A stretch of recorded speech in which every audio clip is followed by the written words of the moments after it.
Hello mga kalalabs, naana po diri si Idol sa inyong kusina karon mga kalalabs no. Magluto tayo ng masarap na shrimp mga kalalab. Hito na.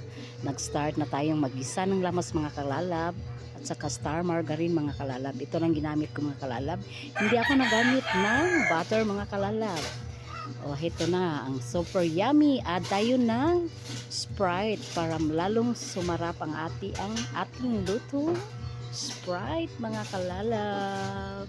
O ito na. Matapos na itong maluto mga kalalab. Tingnan nyo. Sobrang sarap. Simple lang pagluto nito. Super yummy. Mga kalalab. Thank you for watching.